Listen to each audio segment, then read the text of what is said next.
بابا آپ مجھے کب لینے آئیں گے؟ بابا آپ جلدی سے مجھے لے جائیں۔ آپ آئیں گے نا بابا؟ بابا آپ مجھے کب لینے آئیں گے؟ آپ آئیں گے نا بابا؟ یہ کیا ہو رہا ہے میرے ساتھ؟ آخر یہ بچی کون ہے جو میرے خواب میں آتی ہے؟ میرا تو کوئی بچہ ہی نہیں ہے۔ پچھلے 1 سال سے اسلم کو ایک ہی خواب بار بار آ رہا تھا۔ ہر رات جیسے ہی وہ سوتا وہی منظر اس کی آنکھوں کے سامنے آ جاتا۔ ایک چھوٹی سی معصوم بچی، بکھرے ہوئے بال، آنکھوں میں آنسو، وہ اس کے سامنے کھڑی ہوتی اور روتے ہوئے کانپتی ہوئی آواز میں کہتی، پاپا آپ مجھے لینے کب آؤ گے؟ پاپا مجھے اپنے ساتھ لے جاؤ۔ یہ سنتے ہی اسلم کا دل زور زور سے دھڑکنے لگتا۔ وہ اچانک گھبرا کر نیند سے جاگ جاتا۔ اس کی سانسیں تیز ہو جاتی، چہرے پر پسینہ آ جاتا۔ وہ کچھ لمحوں تک بس خاموش بیٹھا رہتا، جیسے سمجھ ہی نہ پا رہا ہو کہ ابھی کیا ہوا ہے۔ پھر وہ اپنے آپ سے سوال کرنے لگتا، یہ بچی کون ہے اور مجھے پاپا کیوں کہہ رہی ہے؟ اس کے ذہن میں ایک ہی بات بار بار گونجتی، میری تو کوئی اولاد ہی نہیں ہے۔ یہی سوچ اسے اور زیادہ پریشان کر دیتی۔ وہ کروٹیں بدل بدل کر رات گزار دیتا۔ دن میں بھی وہ اس خواب کو بھلا نہیں پاتا تھا۔ وہ سمجھ نہیں پا رہا تھا کہ یہ صرف ایک خواب ہے یا کسی حقیقت کی دستک۔ لیکن جب اس نے اس خواب کا پیچھا کیا تو ایک ایسا سچ سامنے آیا جس نے اس کی دنیا ہلا کر رکھ دی، کیونکہ وہ بچی صرف ایک خواب نہیں تھی، وہ حقیقت میں اس کی اپنی بیٹی تھی۔ اکثر وہ اپنے دوست علی کے پاس بیٹھ کر اسی خواب کا ذکر کرتا رہتا۔ ایک دن جب اسلم نے پھر وہی بات دہرائی تو علی نے سنجیدگی سے اس کی طرف دیکھا اور کہا، اسلم یہ کوئی عام خواب نہیں لگتا، کیوں نہ ہم کسی عالم سے مشورہ کر لیں؟ اسلم کچھ لمحے خاموش رہا، پھر آہستہ سے سر ہلا دیا، کیونکہ اب یہ خواب صرف ایک خواب نہیں رہا تھا، بلکہ اس کی زندگی کا سب سے بڑا سوال بن چکا تھا۔ دونوں ایک عالم کے پاس گئے۔ کمرے میں خاموشی تھی۔ اسلم نے بیٹھتے ہی اپنی پوری کہانی سنانا شروع کر دی۔ اس کی آواز میں تھکن بھی تھی اور بے بسی بھی۔ عالم نے بڑے غور سے اس کی ہر بات سنی، پھر کچھ لمحے خاموش رہے اور آہستہ سے پوچھا، بیٹا جو خواب بار بار آئے اس کا حقیقت سے کوئی نہ کوئی تعلق ضرور ہوتا ہے، کیا تمہاری شادی ہوئی تھی؟ یہ سوال سنتے ہی اسلم نے ایک گہری سانس لی، جیسے وہ ماضی کے کسی دردناک لمحے میں واپس چلا گیا ہو۔ وہ دھیرے سے بولا، جی میری شادی ہوئی تھی، لیکن شادی کے صرف 1 مہینے بعد ہی مجھے اپنی ڈیوٹی پر واپس جانا پڑا۔ میں نے سوچا تھا کہ جلد واپس آ جاؤں گا، لیکن 1 سال گزر گیا۔ اس کی آواز بھاری ہونے لگی، اور جب میں واپس آیا تو میری بیوی نے مجھے دیکھتے ہی کہا کہ وہ مجھ سے طلاق لینا چاہتی ہے۔ وہ کہنے لگی کہ وہ ایسی زندگی نہیں گزار سکتی جہاں شوہر ہمیشہ اس سے دور رہے۔ اسلم نے نظریں جھکا لیں۔ میں اسے روک نہیں سکتا تھا، کیونکہ میں اس کی زندگی برباد نہیں کرنا چاہتا تھا۔ اس لیے میں نے اسے طلاق دے دی اور خاموشی سے واپس اپنی ڈیوٹی پر آ گیا۔ کمرے میں کچھ لمحوں کے لیے خاموشی چھا گئی، پھر اسلم نے سر اٹھایا۔ اس کی آنکھوں میں الجھن صاف نظر آ رہی تھی۔ وہ بولا، لیکن جب میں نے اپنی بیوی کو طلاق دی اس وقت میری کوئی اولاد نہیں تھی، اور اس کے بعد میں نے کبھی کسی عورت کو چھوا تک نہیں۔ پھر بھی وہ بچی میرے خواب میں آتی ہے۔ اس کی آواز ہلکی سی کانپ گئی۔ وہ مجھے پاپا کہہ کر پکارتی ہے۔ مجھے سمجھ نہیں آتا یہ کیسے ممکن ہے؟ وہ کون ہے اور مجھے کیوں بلا رہی ہے؟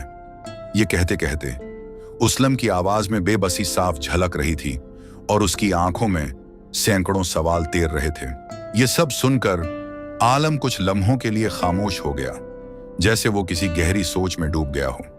پھر اس نے آہستہ سے سر اٹھایا اور سنجیدگی سے اسلم کی طرف دیکھتے ہوئے کہا، بیٹا یہ کوئی عام خواب نہیں ہے، اس میں ضرور کوئی راز چھپا ہوا ہے، اور اس راز تک پہنچنے کے لیے تمہیں اپنے گاؤں واپس جانا ہوگا۔ یقین کرو تمہیں تمہارے تمام سوالوں کے جواب وہیں ملیں گے۔ اسی رات وہ خواب ایک بار پھر آیا، وہی اندھیرا سا منظر، وہی خاموش فضا، اور پھر وہی چھوٹی سی معصوم بچی۔ اس کی آنکھوں میں آنسو پہلے سے زیادہ تھے، لیکن اس بار असलम ने खुद को संभाला और हिम्मत करके उससे पूछ ही लिया, तुम कहाँ हो? मैं तुम्हें कैसे ढूंढूं? बच्ची ने आंसू पूंछते हुए बहुत मासूमियत से जवाब दिया, बाबा आप कश्ती में बैठ जाना, मैं आपको मिल जाऊंगी। ये कहकर वो बच्ची आहिस्ता आहिस्ता नजरों से ओझल हो गई। अगली सुबह असलम ने एक लम्हा भी जाया नहीं किया। वो फौरन अपने गांव के लिए रवाना हो गया। सफर के दौरान उसका दिल अजीब सी बेचैनी में मुब्तला था। हर लम्हा वो उसी ख्वाब के बारे में सोच रहा था। जब वो गांव पहुंचा तो उसकी आंखें हैरत से फैल गईं, क्योंकि वहां वाकई एक कश्ती खड़ी थी।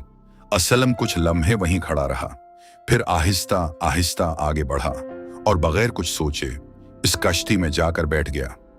कश्ती आहिस्ता आहिस्ता दरिया के पानी को चीरती हुई दूसरे किनारे की तरफ बढ़ने लगी।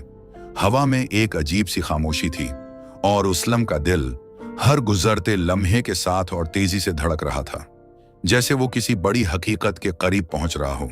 आखिरकार किश्ती दूसरे किनारे पर जा लगी। असलम नीचे उतरा ही था कि एक छोटा सा लड़का उसके पास आया और सीधा इसकी आंखों में देखकर बोला, आप असलम हैं? रहमत बाबा आपको बुला रहे हैं। ये सुनकर असलम चौंक गया। उसके जिहन में सवालों का तूफान उठ गया। ये लोग मुझे कैसे जानते हैं?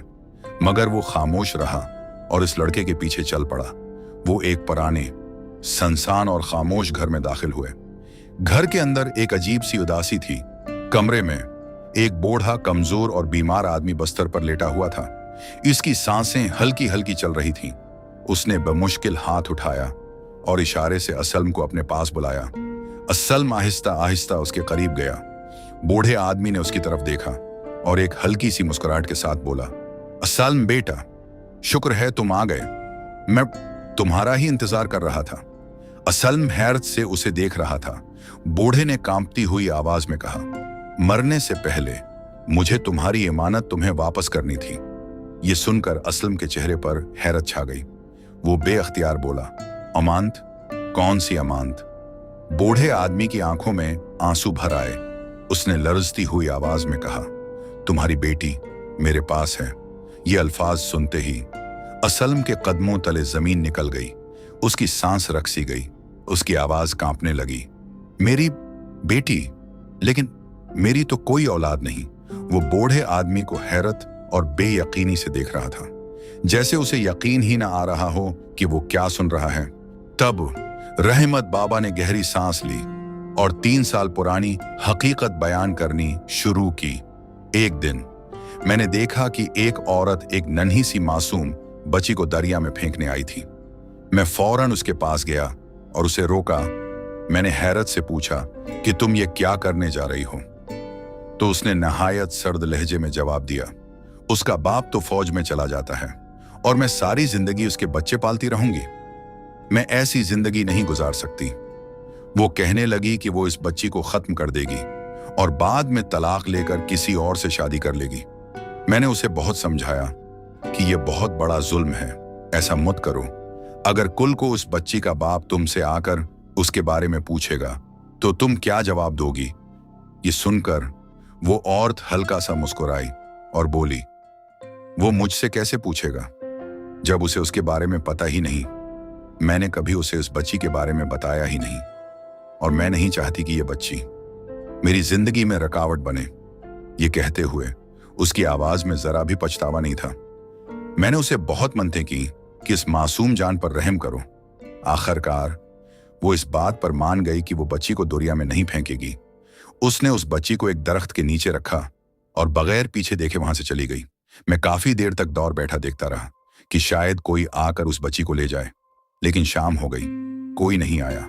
आखिरकार मैं उसे अपने घर ले आया। मैंने उसे अपनी बेटी के हवाले किया, जो कि एक बीवा है, और उसने उसे एक मां की तरह पाला।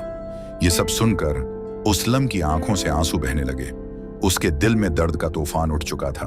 वो फौरन उठा और अपनी बेटी को गले लगा लिया। वही बच्ची जो उसे ख्वाबों में पुकारती थी, वो रोते हुए बोला, मुझे माफ कर दो बेटा, मैं तुम्हारे पास नहीं था। फिर उसने रहमत बाबा की तरफ देखा। उसकी आंखों में शुक्रगुजारी थी। वो बोला, आपने मुझ पर बहुत बड़ा एहसान किया है। मैं ये एहसान कभी नहीं भूल सकता। फिर उसने हचकचाते हुए कहा, बाबा, क्या मैं आपकी बेटी के बारे में जान सकता हूं? रहमत बाबा ने एक गहरी सांस ली और मायूसी से बोला, मेरी बेटी का नाम जैनब है। उसकी शादी के 1 साल बाद उसके शौहर का इंतकाल हो गया था। शौहर के मरने के बाद मेरी बेटी तो जेना ही भूल गई थी, लेकिन जब से मैंने उस बच्ची को उसकी गोद में डाला है, मेरी बेटी भी जिंदगी की तरफ लौट आई है। अगर आप इजाजत दें, असलम ने हचकचाते हुए कहा, तो मैं आपकी बेटी से शादी करना चाहता हूं। मैं अपनी बेटी को उसकी मां से दौर नहीं करना चाहता। ये सुनकर रहमत बाबा की आंखों में खुशी के आंसू आ गए।